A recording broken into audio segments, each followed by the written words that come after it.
അർ റഹ്മാൻ അള്ളാഹുവിൻ്റെ സത്തയുടെ വിശേഷണമാണ്. വിപുലമായ വിശാലമായ കരുണയുള്ളവൻ, കരുണ നിറഞ്ഞവൻ എന്ന അർത്ഥത്തിൽ. അർ റഹീം അള്ളാഹുവിൻ്റെ പ്രവൃത്തിയുടെ വിശേഷണമാണ്. വിശാലമായി വിപുലമായി കരുണ കനിയുന്നവൻ, ചെയ്യുന്നവൻ എന്ന അർത്ഥത്തിൽ. അർ റഹ്മാൻ, അർ റഹീം എന്നീ നാമങ്ങൾ ചേർന്ന് വരുമ്പോൾ അർ റഹ്മാൻ അത് അള്ളാഹുവിൻ്റെ അർ റഹ്മത്തുൽ വാസിഅ വിശാലമായ റഹ്മത്തിനെ അറിയിക്കുന്നു.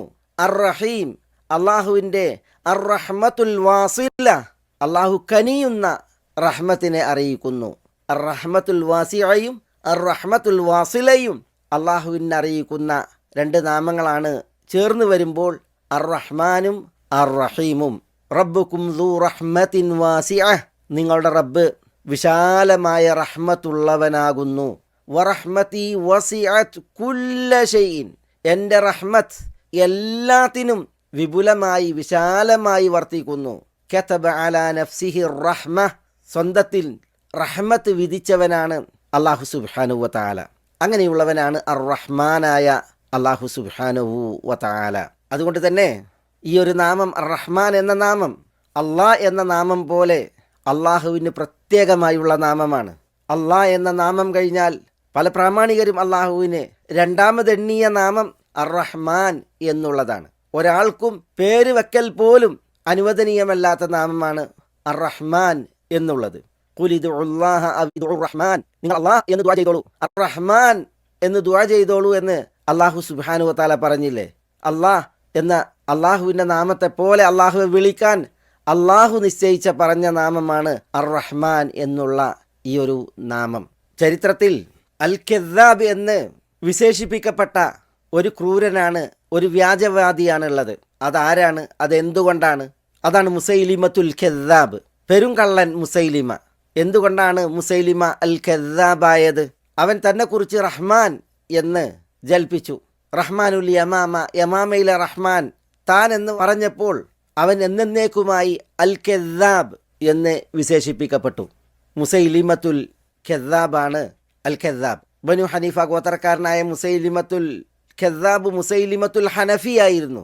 പക്ഷെ ഇങ്ങനെ അള്ളാഹുവിന് പ്രത്യേകമായ ആ ഒരു നാമത്തെ തനിക്ക് നാമമാക്കിയപ്പോൾ എന്നും ദുഷ്കീർത്തിയിൽ പെരുങ്കള്ളൻ എന്ന പേരിൽ മുസൈലിമ തരം താഴ്ത്തപ്പെട്ടു എന്നുള്ളതാണ്. അള്ളാഹു കാക്കുമാറാവട്ടെ, നഊദു ബില്ലാഹ്. ഏതായാലും ഇവിടെ ഞാൻ അള്ളാഹു സുബ്ഹാനഹു വ തആല ഈ വിശുദ്ധ വചനം അവസാനിപ്പിക്കുമ്പോൾ അർ റഹ്മാനുർ റഹീം എന്ന രണ്ട് നാമങ്ങൾ കൊണ്ടാണ് അവസാനിപ്പിച്ചത്. അതിലെ പൊരുളെന്ത് എന്ന് മനസ്സിലാക്കാനാണ് ചില കാര്യങ്ങൾ ഇവിടെ ഉണർത്തിയത്. അർ റഹ്മാൻ അർ റഹീം എന്ന നാമങ്ങളുടെ പ്രത്യേകതയും നമ്മൾ മനസ്സിലാക്കി.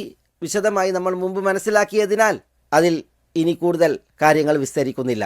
കഴിഞ്ഞ ക്ലാസ്സിൽ നമ്മൾ പറഞ്ഞു വെച്ച വിഷയം അത് നബി സല്ലല്ലാഹു അലൈഹി വസല്ലം ഈ ആയത്ത് ഓതുകയുണ്ടായിട്ടുണ്ട്. എന്തിന്? ഇസ്മുല്ലാഹിൽ അഅ്ദം നമ്മളെ പരിചയപ്പെടുത്തുന്നതിന് വേണ്ടി, അതിൻ്റെ പ്രത്യേകത നമ്മൾ പ്രത്യേകം വായിക്കുന്നതിന് വേണ്ടി. ആ ഒരു വിഷയമാണ് നമ്മൾ ഇൻഷാ അല്ലാഹ് മനസ്സിലാക്കുന്നത്. മുആദ് ഇബ്നു ജബൽ റളിയല്ലാഹു അൻഹുവിൻ്റെ അമ്മായിയുടെ മകൾ അസ്മാ ബിന്ത് യസീദ് ഇബ്നു സക്കൻ റളിയല്ലാഹു തആല അൻഹ നിവേദനം ചെയ്യുന്ന ഒരു ഹദീസ്. ഈ അസ്മാ ബിന്ത് യസീദ് ഉമ്മു സലമ എന്ന വിളിപ്പേരിൽ അറിയപ്പെടുന്ന മഹദിയാണ്. അവർ അൻസാരി സ്ത്രീയാണ്, ബനു അബ്ദുൽ അഷ്ഹൽ ഗോത്രക്കാരിയാണ്. അതുകൊണ്ട് തന്നെ അവരെക്കുറിച്ച് പറയും ഉമ്മു സലമത്തൽ അൻസാരിയത്തുൽ അഷ്ഹലിയ എന്ന്. നബി സല്ലല്ലാഹു അലൈഹി വസല്ലം പറഞ്ഞതായി മഹദി അസ്മ ഉദ്ധരിക്കുന്നത് ഇപ്രകാരം: ഇസ്മുല്ലാഹിൽ അഅ്ളമു ഫി ഹാതൈനിൽ ആയതൈനി, ഈ രണ്ട് ആയത്തുകളിലാകുന്നു ഇസ്മുല്ലാഹിൽ അഅ്ളം, അള്ളാഹുവിൻ്റെ അൽ അഅ്ളമായ അതിമഹനീയമായ നാമം. എന്നിട്ട് തിരുനബി ഓതി വ ഇലാഹുകും ഇലാഹു വാഹിദ് ലാ ഇലാഹ ഇല്ലാ ഹുവർ റഹ്മാനുർ റഹീം. ആദ്യം ഓതി ഈ ആയത്ത്, അതാണ് നമ്മുടെ ഈ വിശുദ്ധ വചനം. പിന്നെ തിരുനബി പറഞ്ഞു വഫാത്തിഹത്തി ആലി ഇമ്രാൻ, ആലി ഇമ്രാൻ്റെ തുടക്കത്തിലെ വചനവും. ഏതാണത്?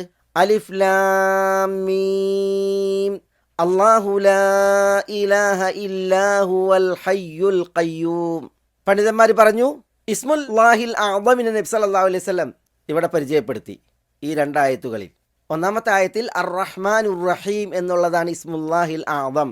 രണ്ടാമത്തെ ആയത്തിൽ അൽ ഹയ്യുൽ ഖയ്യൂം എന്നുള്ളതാണ് ഇസ്മുല്ലാഹിൽ അഅ്ളം. ചില പണ്ഡിതന്മാർ പറഞ്ഞു ഒന്നാമത്തെ ആയത്തിൽ അർ-റഹ്മാനുർ റഹീം ബിൽ ഇദാഫത്തി ഇലാ മാ സബഖഹ. അർ-റഹ്മാനുർ റഹീം എന്നുള്ളത് അതിനെ മുൻകടന്നതിനെ ചേർത്തുകൊണ്ടാണ് എന്ന് പറഞ്ഞാൽ അർ-റഹ്മാനുർ റഹീം എന്ന നമ്മുടെ ഈ ആയത്ത് അവസാനിക്കുമ്പോൾ അതിന് തൊട്ട് മുമ്പുള്ളത് എന്താണ്? ലാ ഇലാഹ ഇല്ലാഹു എന്നാണ്. അപ്പോൾ ഇസ്മുല്ലാഹിൽ ആളം ഏതാണ്? ലാ ഇലാഹ ഇല്ലാഹു അർ-റഹ്മാനുർ റഹീം എന്നുള്ളതാണ് നമ്മുടെ ഈ ആയത്ത്. സൂറത്തുൽ ബഖറയിലെ 163 ആയത്തിൽ ഇസ്മുല്ലാഹിൽ ആളം. രണ്ടാമത്തെ ആയത്തിൽ പണ്ഡിതന്മാർ പറഞ്ഞു അൽ ഹയ്യുൽ ഖയ്യൂം ബിൽ ഇദാഫത്തി ഇലാ മാ സബഖഹ. ഹയ്യുൽ ഖയ്യൂം എന്നുള്ളത് ഇസ്മുല്ലാഹിൽ ആദമാണ്. അതിൻ്റെ മുമ്പുള്ളത് അതിലേക്ക് ചേർത്തുകൊണ്ട്. ഏതാണ് ആ മുമ്പുള്ളത്? അല്ലാഹു ലാ ഇലാഹ ഇല്ലാഹു അൽ ഹയ്യുൽ ഖയ്യൂം. അപ്പോൾ അല്ലാഹു ലാ ഇലാഹ ഇല്ലാഹു എന്നത്. അപ്പോൾ ഈ ലാ ഇലാഹ ഇല്ലാഹു എന്നത് ഇസ്മുല്ലാഹിൽ ആദമിൽ അനിവാര്യ ഘടകമാണ്, അഭിവാജ്യ ഘടകമാണ്. കാരണം ഇസ്മുല്ലാഹിൽ ആളമിനെ പരിചയപ്പെടാൻ നബിയുന മുഹമ്മദ് സല്ലല്ലാഹു അലൈഹി വസല്ലം ഈ രണ്ടായത്തുകൾ ഓതിയപ്പോൾ അർ റഹ്മാൻ അർ റഹീം അൽ ഹയ്യുൽ ഖയ്യൂം എന്നീ ആയത്തുകളുടെ തൊട്ടു മുമ്പ് ലാ ഇലാഹ ഇല്ലാഹു എന്നത് പരാമൃഷ്ടമാണ്.